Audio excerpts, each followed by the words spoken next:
사람들은 누구나 하루를 살아가면서 이런 생각을 합니다. 오늘은 뭘 먹지? 이번 달 생활비는 괜찮을까? 앞으로 어떻게 살아야 하지?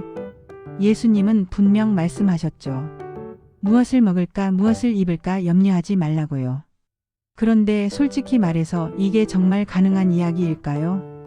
현실을 살아가는 우리에게 걱정 없이 산다는 건 거의 불가능해 보입니다. 하루하루 먹고 사는 문제, 가족의 건강, 미래에 대한 불안까지 염려하지 말라는 말은 너무 이상적이고 멀게 느껴질 때도 많습니다. 그래서 어떤 사람들은 불안하거나 걱정이 생기면 스스로를 책망합니다. 내가 믿음이 부족한가 보다. 이렇게 걱정하는 걸 보니 신앙이 제대로 된 게 아니구나. 괜히 마음에 죄책감을 얹고 스스로를 몰아붙이죠. 하지만 정말 염려하는 마음 자체가 잘못된 걸까요?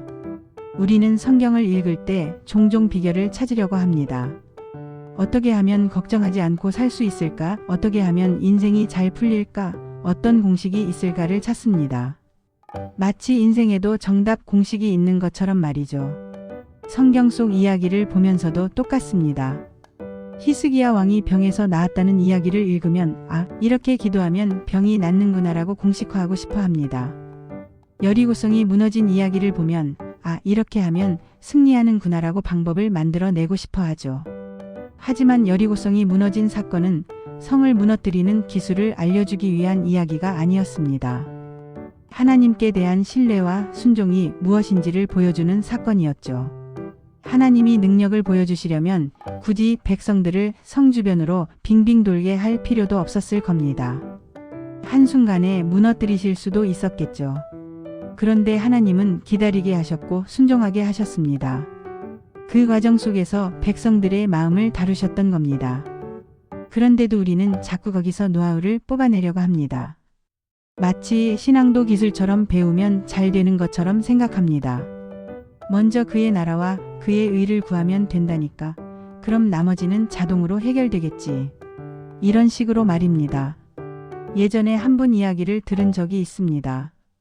시장에서 작은 행상을 하며 어렵게 살아가던 분이었는데 평생의 꿈이 하나 있었습니다. 언젠가 가게 하나를 마련해서 더 이상 떠돌지 않고 안정적으로 장사하는 것이었습니다. 정말 아끼고 또 아끼며 돈을 모았습니다. 그런데 어느 날 교회 부흥회에 참석했는데 강사가 이런 말을 했다고 합니다. 하나님은 새 방에 사시는데 성도들은 좋은 집을 원한다. 먼저 하나님의 나라를 구하면 하나님이 다 채워주신다. 그 말이 마음에 깊이 꽂혔다고 합니다. 그래서 그동안 모아둔 돈 전부를 교회 건축 헌금으로 드렸습니다. 하나님께서 책임져 주실 거라는 믿음으로 말이죠. 만약 이 이야기가 간증으로 이어진다면 보통은 이렇게 끝나겠죠. 그랬더니 하나님이 기적처럼 가게를 얻게 해주셨다. 물론 그런 이야기가 틀렸다고 말할 수는 없습니다. 각 사람의 사정과 하나님의 방식은 우리가 다 알 수 없기 때문입니다. 하지만 여기에는 조심해야 할 위험도 있습니다.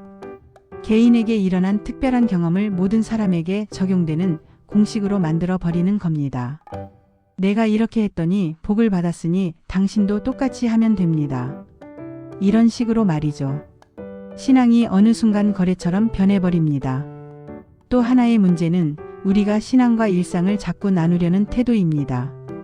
교회에서 하는 일은 거룩한 일이고 돈 벌고 살아가는 문제는 세속적인 일이라고 구분해 버립니다. 그래서 먼저 그의 나라를 구하라는 말을 교회 봉사나 헌금, 종교 활동을 먼저 하라는 뜻으로만 이해해 버리기도 합니다. 하지만 예수님이 말씀하신 하나님의 나라는 그런 좁은 의미가 아닙니다. 삶 전체를 다스리시는 하나님의 통치를 말하는 것이죠. 사람들이 교회에서는 하나님을 찬양합니다. 하나님은 전능하시고 모든 것을 주관하신다고 고백합니다. 그런데 교회 문을 나서는 순간 먹고 사는 문제 앞에서는 다시 내가 주인이 됩니다. 계산하고 불안해하고 모든 책임을 혼자 짊어지려 합니다. 이게 바로 삶의 분리 이원화입니다. 한 청년이 이런 이야기를 한 적이 있습니다. 회사 사장이 장로인데 교회에서는 너무 친절하고 인자한데 회사에서는 너무 냉정하고 가혹하다는 겁니다. 그 청년은 그 모습이 위선처럼 느껴졌다고 했습니다. 그런데 어쩌면 그건 위선이라기보다 신앙을 교회 안에만 가둬두는 사고방식 때문일지도 모릅니다. 교회에서는 하나님을 의식하지만 일터에서는 하나님을 의식하지 않는 삶 말입니다. 예수님이 무엇을 먹을까 염려하지 말라고 하신 말씀은 무책임하게 아무 준비도 하지 말라는 뜻이 아닙니다. 게으르게 살라는 말도 아닙니다. 대부분의 걱정은 책임감에서 나옵니다. 가족을 돌봐야 하고 미래를 준비해야 하고 삶을 유지해야 하기 때문에 우리는 고민합니다. 그 자체가 잘못된 건 아닙니다. 예수님의 말씀은 명령이라기보다 위로에 가깝습니다.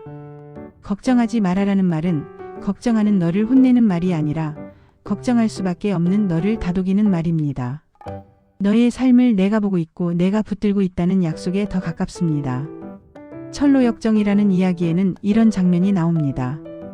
순례자가 너무 지쳐서 한 정원 앞에 서게 되는데 문 앞에 사자가 버티고 있어서 들어가질 못합니다. 안쪽에서 관리인이 말합니다. 괜찮아, 그 사자는 묶여 있어. 들어와도 안전해. 하지만 순례자는 무섭습니다. 머리로는 안전하다는 걸 알지만 발이 떨어지지 않습니다. 한 걸음 내디뎠다가 으르렁거리는 소리에 다시 물러섭니다. 그래도 계속해서 괜찮다는 말을 듣고 조금씩 앞으로 나아갑니다.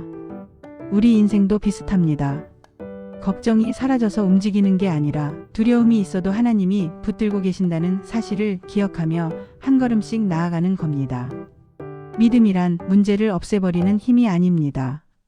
문제를 제자리에 놓고 바라보는 힘입니다. 손가락 2개만으로도 눈앞을 가리면 세상이 보이지 않습니다. 문제를 너무 가까이 붙들고 있으면 하나님이 보이지 않습니다.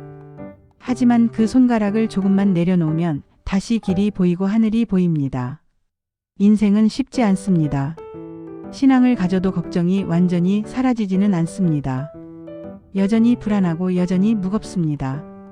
하지만 우리가 혼자가 아니라는 사실, 하나님이 동행하고 계신다는 사실을 기억할 수 있다면 그 무게를 견딜 힘이 생깁니다. 예수님이 염려하지 말라고 하신 말씀은 우리의 삶을 가볍게 여기셔서가 아닙니다. 오히려 우리의 삶이 얼마나 무겁고 버거운지 너무 잘 아시기 때문에 하신 말씀입니다. 그러니 오늘도 걱정이 몰려오거든 스스로를 정죄하지 말고 다시 하나님을 바라보십시오. 염려 속에서도 하나님이 여전히 나의 하나님이라는 사실을 놓치지 않기를 바랍니다. 그 믿음이 우리를 다시 일으켜 세우고 내일로 걸어가게 만듭니다.